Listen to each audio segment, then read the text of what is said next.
You're listening to Reach, Teach, Talk with Nat Damon.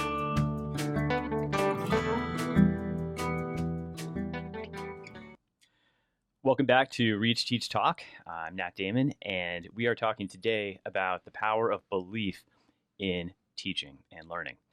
And it's funny because whenever I talk with student groups about, who's your most memorable teacher and why, and it's always, they come up with the funny one or the happy one or the one who's really nice and probably, maybe on the easier side when it comes to, grading and whatnot. But then there's always that student who's like, actually, the most memorable teacher for me is actually, Miss Smith, who's my AP Bio teacher, and she is just so hard and so strict, but there's something about her that just makes me want to work for her. And then, a couple of kids will start nodding, and they'll be like, "Oh yeah, Miss Smith, that's right. Yeah, she is really hard, but I want to work for her too."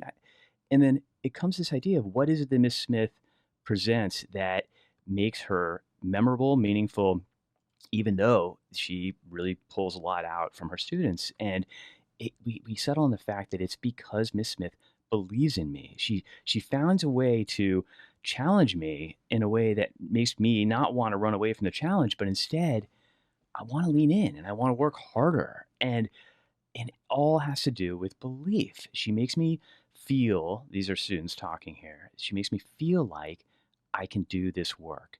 And even to the degree that I wouldn't be assigned this work or expected to do this work if Miss Smith did not believe that I could do it.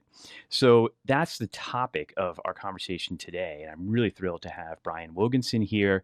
He is a 20-year teacher at the Archer School for Girls here in Los Angeles. And actually, Brian, welcome, first of all, to the show. Thank you. It's great to be here. It's wonderful to have you here. And, Brian has a very interesting kind of origin story about what brought him to Archer, which actually takes us 6,000 miles away into the green hills of Italy. Is it Umbria or was it Tuscany? It's Tuscany. It was in Tuscany. Outside of Siena. Okay, yeah. Even more ridiculously gorgeous. Outside of Siena. Like, you can't get more bucolic than that. But I want us to kind of start there because you lived in outside of Siena for a couple of years before you became a teacher for the past 20 years. And you were doing something very different, but very relevant to what we're talking about today when it comes to belief. So what were you doing in Italy and what brought you there and what was your focus for those 2 years? Well, I had been in graduate school in Boston and I had done a year and I went to a writing conference in Europe. A friend of mine said, "Hey, come to Italy. You can spend the rest of the summer here." And it was incredible. And I got offered this opportunity to do an apprenticeship with this old guy that I had met there. His name was Savano. He was a stonemason. And it didn't take me long to call up my professors at my graduate program and say, "Hey, I'm going to take a leave of absence." And so it ended up being a 2-year leave of absence. And I did this apprenticeship with this guy, and it was remarkable and frustrating at first. We had a language, barrier. Obviously, I didn't know Italian. I thought I was learning some Italian from him, but after a couple of weeks, I realized he was trying to speak English to me. But once we got over that, I started to learn, and I actually think the language barrier was interesting in terms of how I was learning, because I had to kind of dampen my focus on what he was saying and really focus on what he was doing, right? And which is one of the things that he wanted me to really do at the beginning, was just to do a lot of observation. I think that would have been really kind of got on my nerves and kind of been difficult for me if it wasn't for the fact that he also made sure that every job we were doing, I had some piece of it that was mine, right? That was doable, that I had learned some of these skills and I could apply them at this little piece of the job. And I was a part of it, right? I knew that we were building this wall and this little section of it was mine. I remember like a year later walking through with my parents came to visit me. I said, I built that little piece right there and I did that stair there. I kind of walked through my apprenticeship with them. But that was a big part of that relationship that we had, was him kind of bringing me along by allowing me to take part in what he was doing, but in a kind of controlled way. I wasn't going to screw up what he was doing.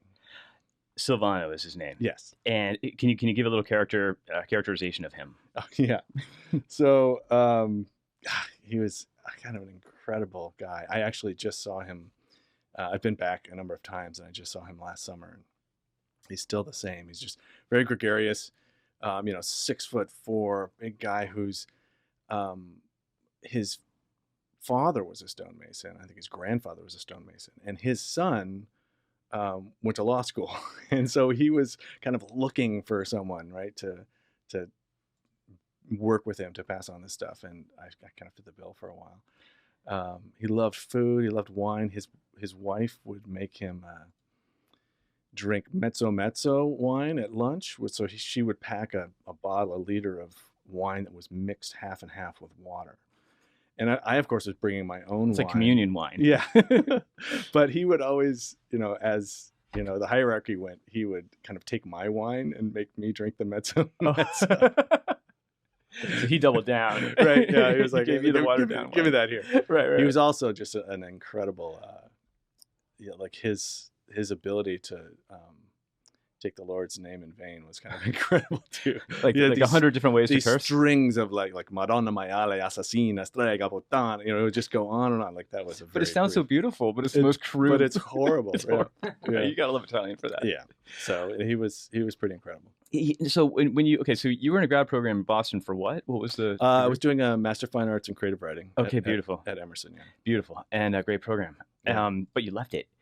And you left it not knowing you were going to be learning and being an apprentice for stonemasonry for 2 years, but you knew that you wanted to live in Italy and in a totally different environment than Boston. Okay, yeah. Beautiful. And then you met Savano, and the way you describe him, he is a gregarious figure, and he's large and kind of a larger than life person. But he also took you through the steps of learning how to shape stone into functional walls, as you were describing that example. And but what's interesting to me is a couple of things about the way that you describe how he approached you and approached the learning model, because you had a language barrier. As you say, like he was kind of trying to speak as much English as he could, and you were trying to learn Italian as best as you could from his broken English. But despite the language barrier, you found a connection to him, and you were building a relationship with him. And there's so much that is behind that, I think, when we think about teachers in the classroom and the teacher-student relationship, because a teacher can heap tons of praise, verbal praise on a student, but that student might or might not receive it because that student might not believe it. That student might think those words are empty. Same thing with the opposite, right? Criticism. So how did Savano communicate to you in a way that made you feel like you were making steps and progress, and also learning the art of stonemasonry without knowing the language so well for you? Is there something you can speak about with that? Yeah, I mean, one of the things certainly was if I had done something that wasn't up to par, that wasn't working, that my skills just hadn't been there yet, and I had been trying something. He was pretty abrupt about saying, nope, that's not it, and he would tear it down, right? Like a sandcastle. And it was very, clear when you're building something, and then he comes along and says, nope, we're going to unbuild that. But I always knew the stakes, right? I knew that this was a job that he needed to complete this to a level of proficiency and excellence in his mind. And so I knew that, when I did do something that remained, that was up to par, that really gave me an incredible sense of satisfaction, right? Because I knew the difference between when I had failed something, when I had succeeded. So he actually, I think one thing I learned from him is that failure in the process of learning was actually really helpful. And that's a tough lesson for students, right? Especially in our culture, our society, and where I teach with girls who are prone to kind of a sense of perfectionism. The idea of failure is really difficult. So that experience was really good for me in that. And I try to certainly kind of carry that with me.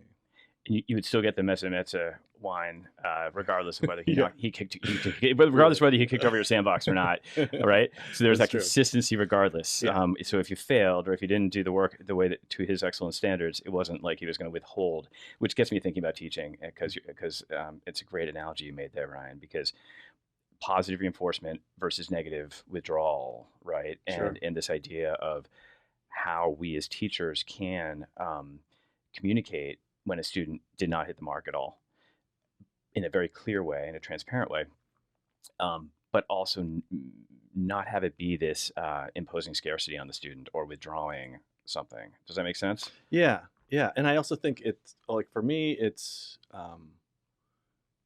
framing, how I'm talking about, say, a failure, or talking about or giving feedback that is honest and clear, framing that from the very beginning of our experience together, with the class and with students individually, and framing it in articulating my goals for them and my hopes and aspirations, and being as genuine and authentic as I can with that. And then in the same breath saying, and I'm going to be telling you some things that are going to be critical, I'm going to critique and give you a sense of where your skills are lacking, where you need to build. So I think that framing is really important. The other thing is that the way that I try to develop feedback in terms of students finding areas where they need to work. Let's say it's what they're writing. Mm-hmm. I try to find ways to have that be a collaborative process, so the students a part of that. They're, so that I ask a lot of questions of them and get them to kind of analyze and reflect on their own skills and where their skills are lacking. And oftentimes they're recognizing things once they're drawn to it that I would have been telling them as well, but they're finding it themselves too. So I think that kind of relationship that happens in feedback, and that collaboration between a mentor and apprentice that develops like that is really crucial. I love this idea of the questions you ask and the fact that you make it a collaborative process. There's you, there's the student, there's the mentor, there's the apprentice. It's one-on-one, one with one. And what you're doing, what 15, 16, 17-year-old doesn't want to feel like they matter and that they are seen and heard, and ultimately trusted. And your questions are ways that communicate to the student that you are interesting to me. Your thoughts can sometimes confuse me, and so I have some questions about them. Your thesis here, being the defense you use for your thesis, passages from the book, whatever we're discussing in your essay, are not as clear. And I got some questions about that, but I'm taking my time to ask these questions, and the way that I'm visualizing in my head as you were talking about that, Brian, is just these threads of connection between question and students answer, question, students answer, question, students answer, that over time build a trust bridge between a teacher and a student. So it's funny because one thinks when they think about critique or feedback from a teacher, especially like on an essay, which is interesting because a teacher matters, like who the teacher is when they're grading an essay, because it's hard to be totally objective when you're grading an essay versus when you're correcting a math test or something, Mm-hmm. right? The conversation that can happen is absolutely something that is about sharing impressions, sharing thoughts, sharing questions that can lead to a closer bond between the teacher and the student. So I just love how you're making that connection between, like, I'm not sure if Savano, with his language barrier, was able to ask you specific questions about how you sculpted that stone, yet it sounds like the attention he gave to your work mattered. And that makes me think about the attention you give to your students' work, the time that you would take, come meet with me and let's talk about this essay together. is a way of communicating that their work matters. Does that all make sense? Yeah, no, that makes total sense. I mean, I think the other piece of it is that when you're asking questions, what you're opening up is an opportunity to listen. And I think a student who recognizes that someone is listening to them, is hearing them, that develops the trust more than almost anything, right? They know that they have the floor. They're able to express their thoughts, their ideas, respond to these questions. And so I've over my years as a teacher, I've become more and more that it's become more and more evident to me that listening is really probably my most important skill. And I used to be, if I think back to my first like 5 years teaching, I used to think of my curriculum as a kind of, and my role as a teacher. I understood that I wanted there to be a student-centered classroom, but I was still a focal point in a way that I'm not now. And I saw my curriculum as almost like an adventure for the students, and I would have these little kind of things that would pop up, and they would surprise them, and they would recognize them. Whether it's like something really small, like we were working on this vocab list, and then a month later they're reading an essay by someone, and one of the vocab kind of is in that essay, and they're like, "Oh, this is the word that we," right? So these little like Easter Seeds. eggs and Yes. things, right? And that's great, and I love that aspect. But I've really learned that the more I can step back my sense of being the kind of conductor like that, or the orchestrator, and give them more opportunity to be kind of co-orchestrators and to listen more, it has been important. And you know what else? I used to tell a lot more stories in the classroom, which I think is, I mean, you can challenge me on this, but I think like telling stories is, if you're teaching a humanities course, which is really about storytelling and about how we learn and gain empathy and perspective from stories. I think it's important, it's crucial. But it used to be my voice a lot more, and I would tell these stories, and I think the girls really were interested in that, and they got to know me and understand me through my stories. But I realized that that's one way. That's like one-sided, right? I would say the biggest change that I've made in terms of my students gaining a sense of comfort, understanding, empathy, and belief in the classroom has been taking counsel. So I did counsel training in Ojai, at the Ojai Foundation like 15 years ago. And I was a class dean for a number of years, for 7 years, with the senior class primarily. And I would use counsel with the class. And Sorry, when you Yeah. say use counsel, just for anybody who's listening or for watching, sure, yeah, I think about a talking stick. I think about yeah, so, and I don't mean to simplify it by that, but can you maybe give a nutshell of what counsel yeah. is? So I mean, It's a there's formal different program. forms of it, and you're going to get different perspectives on what how to kind of define it. But for me, from my perspective, it's it in a kind of generalized way. It's a form of communication where you have a talking piece, and you have a specific intention, and that can be a prompt or a question, and it's usually formed in a way to ask someone to tell a story about X, right? Although I've definitely done modifications with that.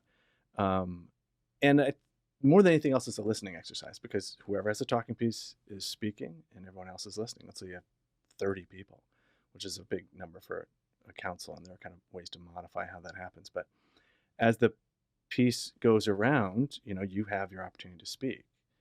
But, the goal is to be open to listening rather than thinking about, oh, what am I going to say to this, right? So it's about being in the moment. It's about listening. But I did that, and we do that in our human development course, but I think we kind of silo some of these things, and I recognized, wow, why don't I bring counsel into my classroom and actually into my curriculum in a way that there's more storytelling. And so every last period of every rotation, so once every 7 days, we spend the whole period doing a counsel. And sometimes that's about the text we're reading. We do Handmaid's Tale right now. Yesterday I did a counsel on Handmaid's Tale, where the prompt was something that resonated with the themes that we've been talking about in this book. But other times they come up with the prompt themselves. But what it is they have an opportunity to learn about each other, and I get an opportunity to learn about them. What's a place in your life that is a sanctuary for you, a place where you feel the most you, right? And tell a story about that place. If you can imagine, like 18, students, each kind of conveying that and being inspired by the story you just heard to talk about your story. And they know that I've heard all those things, and they've heard me give my response to that too. It just develops a kind of trust and empathy. So that idea of listening more in the classroom to your students, in terms of giving them a sense of believing that they're in a place of comfort where they have agency, and where they can feel like they can engage, right, and do that in a place that's authentic. So often the classroom feels frenetic, right? Right. And this is and it's so interesting to hear to hear about this council approach as a way of deliberately kind of pushing the train back, or just holding back this impulse that we have, particularly as teachers in the classroom, to keep the pace going, to keep things exciting, to make sure the students are it's almost like there's two different ways of looking at the word engage, which is such an overused word in education, but I like that it's overused because it's an important word. Yeah. Engagement. But it's like there's two different ways of looking at engagement. One is the song and dance, story driven, teacher as a charismatic, keep everything alive, like keep everything Right. sparking, spark. And I can totally relate to how that as a younger teacher, an earlier teacher, that's like, that's appealing. And you get a bit of a high off of that when Right, the classroom for is sure. sparking and fizzing and everything. But then there's this other level of engagement, which is what you're absolutely talking about, which requires belief. And I was thinking about this as you were talking, describing it, because this other deeper, I think, engagement is one that is based on we've shaped the way that that this classroom is going to behave. For lack of a better word, we are going to listen when somebody is talking and telling their story they've thought about and making relevant to this part of this theme in The Handmaid's Tale, for example, that you gave. We're Anybody who talks is going to know that they are going to have the floor and they will be listened to, and what they say will be believed unconditionally. But as a teacher, that level of engagement that you're building involves a sense of belief that silence is okay, that ultimately there will be a gem that comes out of whatever Julia is saying here. Like I can imagine, Brian, there must be times where say Julia is sharing and you're all listening because you have to, but as a teacher you're like, I just wish we could. Oh my God, I want a follow-up question here. Can I just totally I want because she's no, you have to restrain. just sit with it. You have to sit with it. And all of this relates to there's a mindfulness aspect of this. And it's just such an interesting and very different way of looking at the role of a teacher. Because it's funny, Brian, you mentioned earlier, like I used to be a conductor. Like I used to think that I was the conductor in the classroom, and that I always looked at as like the benchmark that you want to hit as a teacher. Like the idea of being the conductor, let the students play their instrument and build harmony and have a beautiful symphony come out of this. But you're getting me to think about looking at the classroom in a very different way, which is not based on the belief that Julia can play the oboe and Sam can play the viola, and Terry can play the drums, and have it be harmonic. But it's actually not about noise; it's about silence, and it's about trusting that silence and believing that the silence, the restraint, the intentionality that you build in your classroom today is going to produce some rich learning. Yeah, and also the silence breeds voice, right? And I think as teachers, our big demon is time, right? So I still find, I still have this tension with me where it's like, I told them we're going to do a council here, but we're behind on this text, and can we skip it, or we'll postpone or something like that? But I really have trained myself to recognize how valuable it is, so that I kind of tamp those feelings down, but it's consistent. But what I meant by it creates voices is that I definitely have found that students, when I am in a more kind of traditional kind of discussion mode, or we're doing seminar or they're doing small group work, the value of that listening that they've done in council really pays off, because they're more open to releasing their thoughts, to speaking without knowing exactly where the end of their thought is, which I think is really important discussion skill, to not kind of try to craft your thought and then kind of release it, but to have it be more organic. And that organic thing certainly happens, and I see it every year as it kind of develops. There's a crescendo to it as they become more comfortable with each other, and as they learn about each other, and believe that this is a space that's safe for them to do that. And, I do think that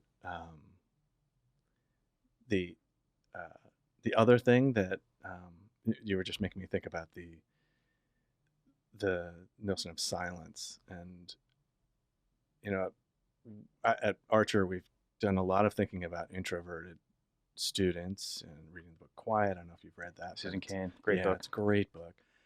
And sorry, is it 40% or something, right? 40% of people consider themselves introverts. Right. Yet at Harvard Business School, 95% are extroverts. Right. So it's like, But in the classroom, you expect to have it more that balanced shift there. And I think one of the things that for those students is to have belief in their teacher and kind of belief in themselves, is that they recognize that someone is thinking about that aspect of who they are. So doing silent discussions, doing things like counsel, where I didn't mention this. One of the things with counsel is when the talking piece comes to you, you hold it for 5 seconds, and then you just pass it on. There's no requirement that you speak. And the thing I love about kind of silent discussions using kind of digital discussion boards is it becomes a very rich kind of discussion that if you're an introvert, you're so much more apt to you have time. Sometimes it might go over the course of 3 days, and you can have time to think about something. You can comment on what someone else has said. And so, I just think having the kind of sensitivity to the kind of students that you have in your classroom is important too, and the different modes of interaction is really important for their comfort too. Absolutely. And just speaking of those message boards and the idea of a thread, do you remember the first time when you were teaching the first time you used that mode of and what was your kind of realization? Oh my God. And when was it? It was probably 15 years ago or something. It was a long time ago. And you know what it was? Me and another teacher decided we were going to do, I'm trying to remember what text we were reading. We were reading Huck Finn. And we decided to do a kind of inside-outside kind of Socratic seminar, meaning there were 8 students on the inner circle, and they were the ones who they had prepared discussion questions, or the whole class had just prepared discussion questions, but they were the ones who were going to do the seminar. They were going to actually talk to each other and discuss the text, etc. And then there were 6 or 8 students on the outer circle who were observing and watching. They couldn't speak, right? They couldn't speak. Yeah. But what we did, we talk about the digital discussion boards, we had created a web page that had links to discussion boards. And each of those people in the outer circle had a different role. It's kind of like how Harkness works. Harkness table. And so, there were 2 girls that were on a joint discussion board, and they were just having their own conversation about what they were listening to. But they didn't have to, they could stop listening and keep going on, their thread. And then another 2 who were just asking questions of the inner seminar and what was happening there.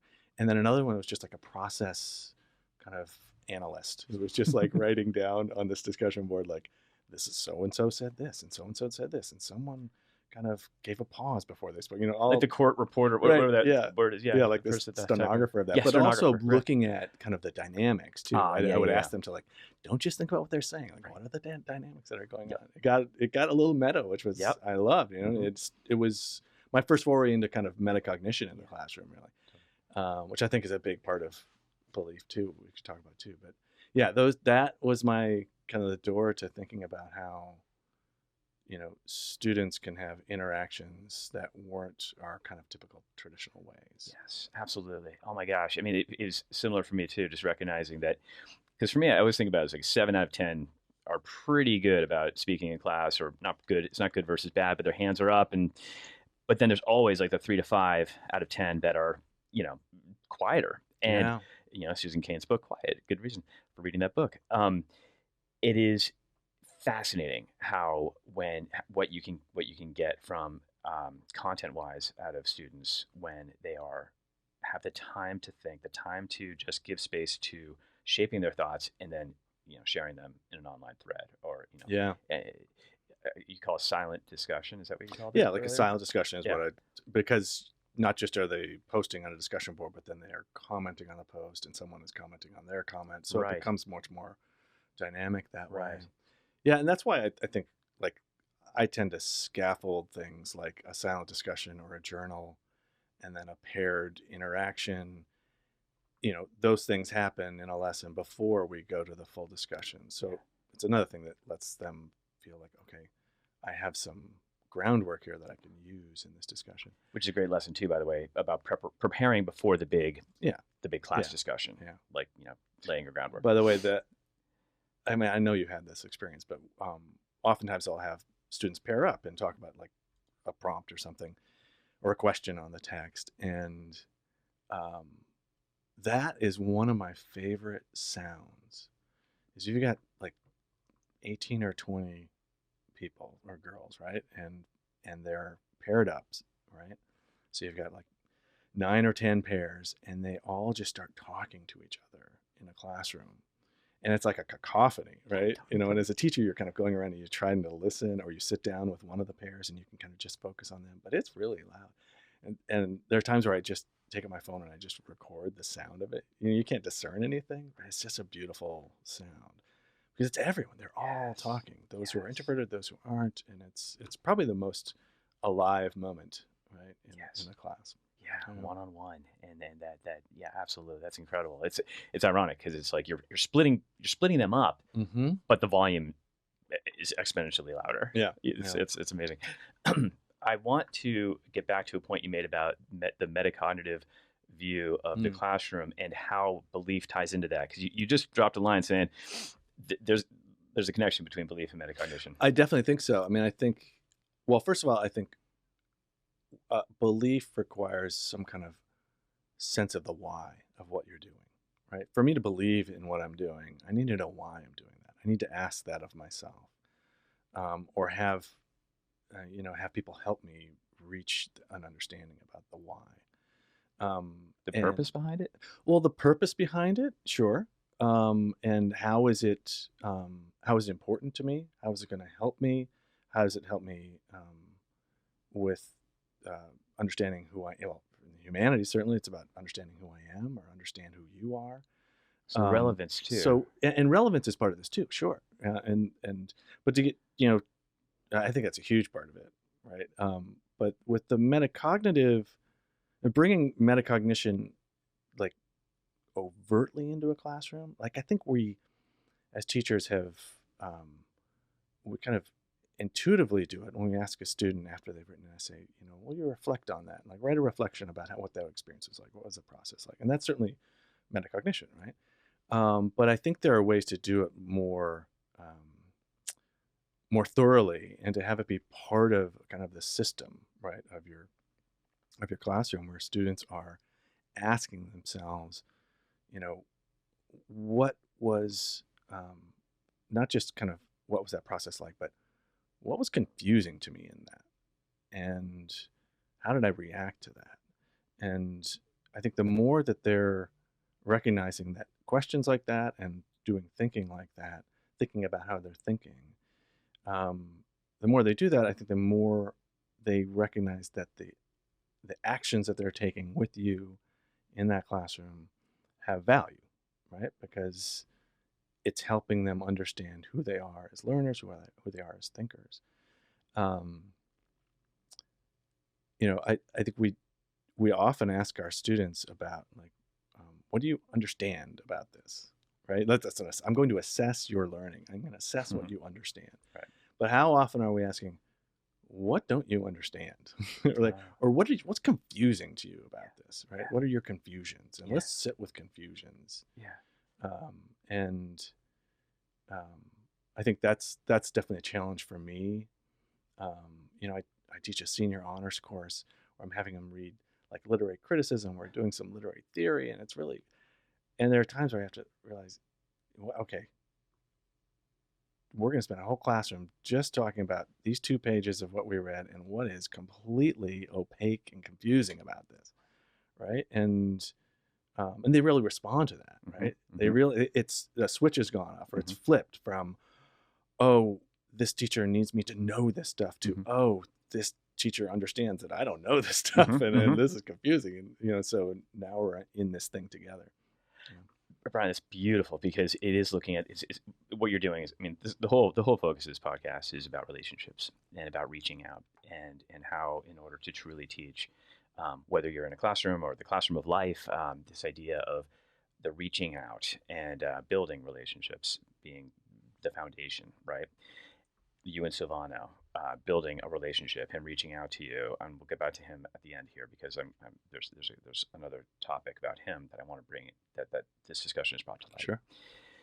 Yet the messiness of the human condition, this idea that we aren't perfect, there is an ingredient though that we haven't touched on that factors into belief, that is positivity, optimism. And I think about this ingredient because I did a little research before you came in today, and I want to talk with some former students about you. And if there's anything that came out, well, I want you to hear this.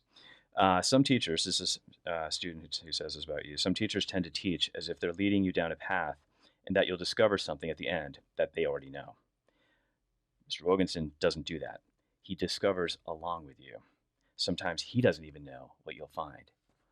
That's exactly what you're talking about. I love that. Right? Isn't that exactly what you're just saying a minute ago? Is, we're here together here. This is not me challenging you as to what you don't know and how you need to know it.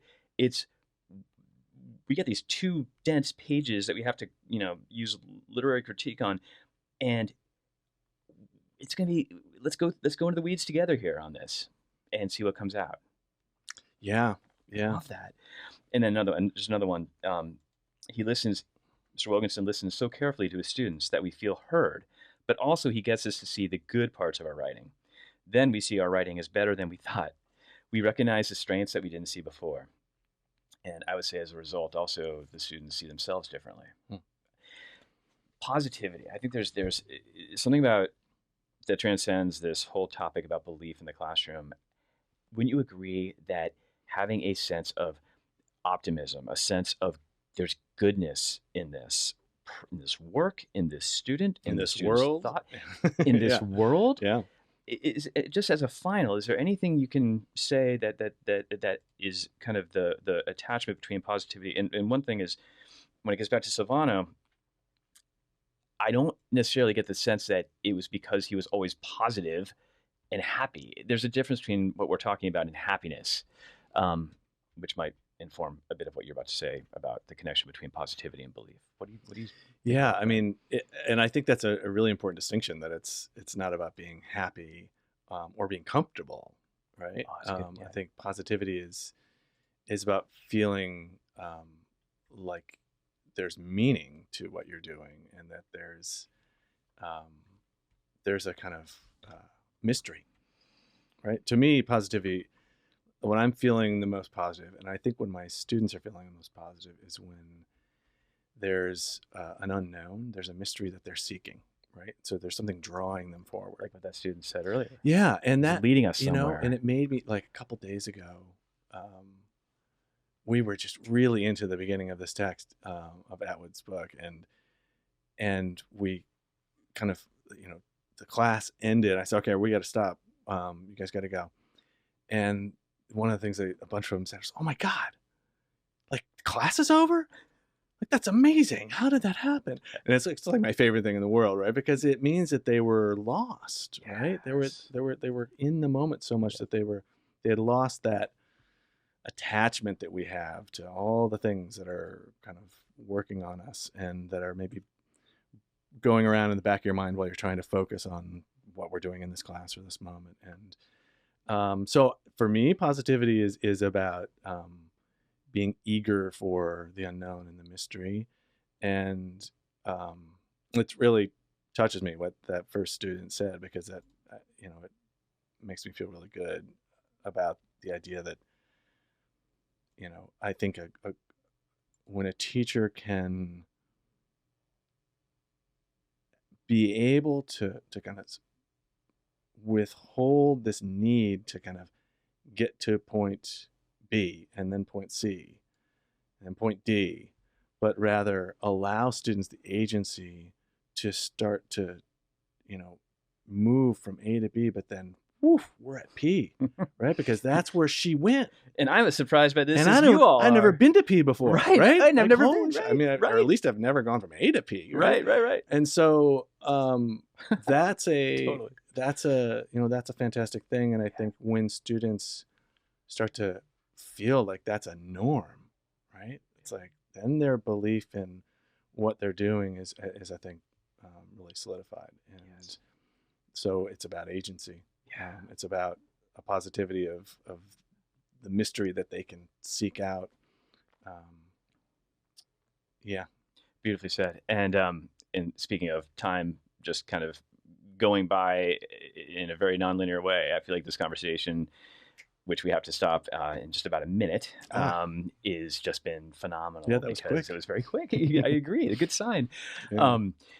I want to get back to where we started from, which is this relationship that you had, this apprentice relationship with Savano, and just the idea that you did not go to the hills of Tuscany knowing that you were going to be a stonemason, that you were going to learn the art of stonemasonry for 2 years, and with this gregarious 6'4" Italian speaking man as your mentor. And as we've had this conversation, is there anything about your relationship with Savano that actually attaches to what we've been talking about with your relationship to your students?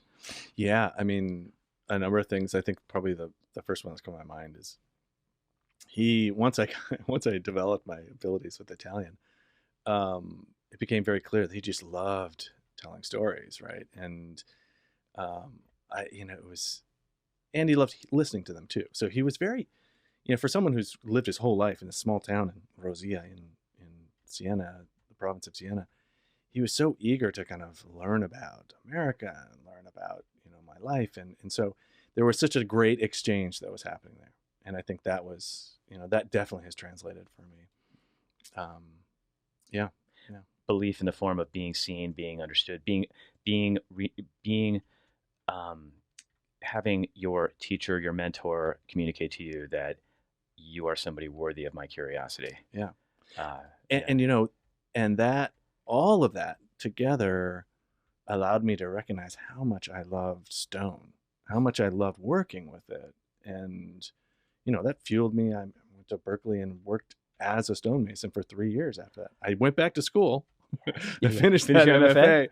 But then, after I wrote my thesis, I worked for 3 years as a stonemason. So, I don't know if I would have been brought to that recognition of this thing that was genuinely is still a really important part of my life, without having Savano treat me the way he did, interact with me the way he did, and apprentice me or mentor me the way that he did as well. Yeah. And I imagine that if he were here, he would acknowledge the important role that you might have played for him, because as you mentioned that his son went to law school, and this is a family generational passing down of this art and skill and trade, and you came in with this interest. And in a sense, I imagine that might have come at a good time for him, just knowing that the generational passing down might be, he might be thinking it was about to be interrupted because, right, discontinued.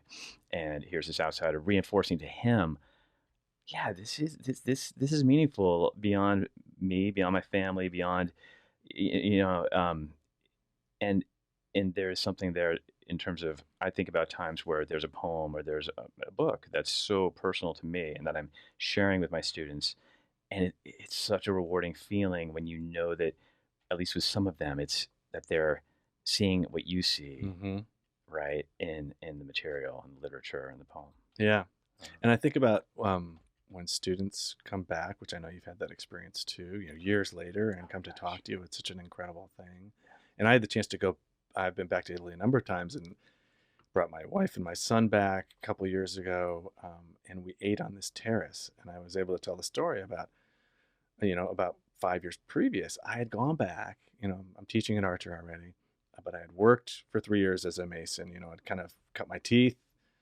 And I went back, and Savano and I, kind of as peers, built this beautiful terrace together, the two of us. And so now every time I go back, You were on that terrace we're 2 on years that ago? terrace. You were on that terrace with your wife Yeah, and yeah, your yeah. son? Yeah, with Silvano having dinner. Oh my gosh. Yeah, it was great. And so definitely this circle kind of closed a little bit on that. Beautiful, It was great. beautiful. And one last image that you mentioned earlier was very much earlier was when you would walk down the wall with Silvano, and you would maybe it's with your dad. You were saying I was walking along the wall and I was proudly showing off. I did that part. Yeah, I did that part, right? Yeah. And I was thinking in my head, that's so like when you have a back to school night with parents and students are there, or, look at this, look up at the wall there. That's my essay, or right? Like, Well, I'm yeah, I mean, proud of this we didn't talk about this, but like Right. the idea of like students presenting their work and kind of owning it and recognizing there's an authentic purpose for it, like Yes. that's what that makes me think about, right? And That's seeing that piece of the stone. It's like them being able to kind of take pride in their work and share it, like, so that's not kind of just this thing that just sits there. I'm so glad you brought that up, because this is a perfect way to conclude the conversation. Is when that student is presenting his work proudly, he is expressing his belief that maybe he learned there's some aspect, some belief in himself that he learned through working on this essay or this product time and again, that he worked really, really hard on. He's so proud to show it off. And there's also this feeling of the belief from parents or whoever his audience is, saying, "Hey, you did this. Like, There's value. in there's this. value in Yeah. this." And again, this is an extension. That essay, this section of the wall, this terrace is an extension of who you are. Yeah. I see you, and I hear you, and I believe in you. It's awesome, Brian. Thank you so much. This Yeah, has just of been a course. wonderful It's been great. conversation, and you've really, really illuminated my thoughts about the role that belief plays in the classroom from 45 minutes ago to right now. It's absolutely just, we've explored a lot. It's beautiful. Thank you. Thank you.